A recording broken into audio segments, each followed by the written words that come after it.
नमस्कार, आप देख रहे हैं सिटी पोस्ट और मैं हूं अभिषेक मिश्रा।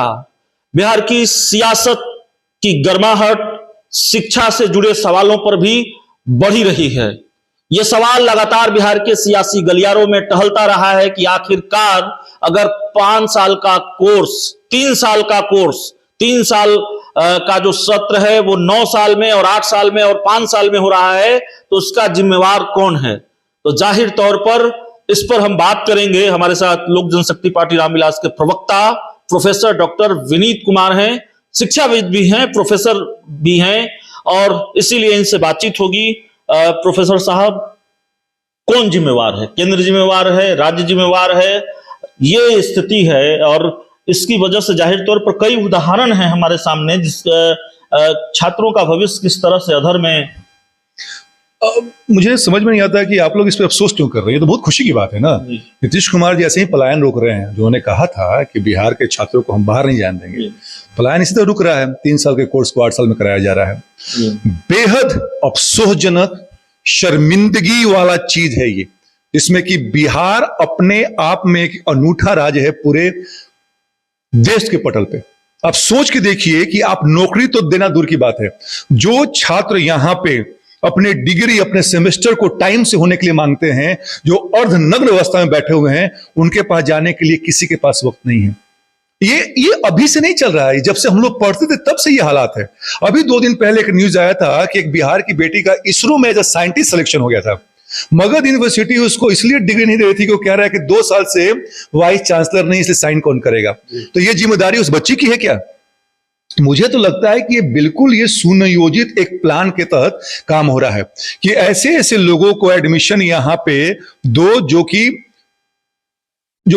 सोच समझने की शक्ति जिनकी है थोड़ा कम है, वरना जो भी व्यक्ति थोड़ा सा भी अपने घर से संपन्न है वो बाहर चला जा रहा है, क्योंकि बिहार के एजुकेशन सिस्टम के बारे में उसको मालूम है। यहां पे वही लोग रुक रहे हैं जिनका की एनालिसिस क्षमता उतना परिपक्व नहीं है, ताकि सरकार क्या करे, अपने लोक लुभावने जो वादे हैं कर करके उनसे वोट लिया जाए। वरना आज 2022 में मैं प्रोफेसर हूं, मैं बताता हूं कि यहाँ का सिलेबस कॉलेजों में चलता है जो कि 20 साल पुराना सिलेबस है।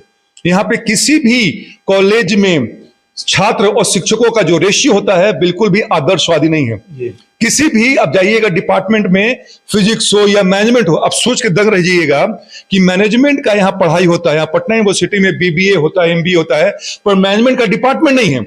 यहाँ कॉमर्स के प्रोफेसर पढ़ाते हैं। सवाल यह है कि जिम्मेवार कौन है? केंद्र जिम्मेवार है, राज्य जिम्मेवार है? राज्य केंद्र को और केंद्र राज्य को दोषी। शिक्षा तो राज्य के अंतर्गत आता है।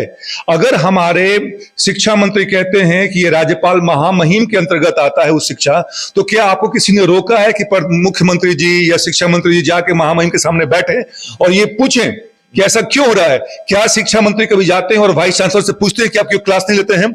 जो ये सीटें जो बात के रखे हैं पैसे के बल पर, जो ये पॉलिटिकल असाइनमेंट हो गया है, आपने कभी पूछा है वाइस चांसलर से कि क्यों नहीं सेमेस्टर वाइज ये चीजें हो रही है?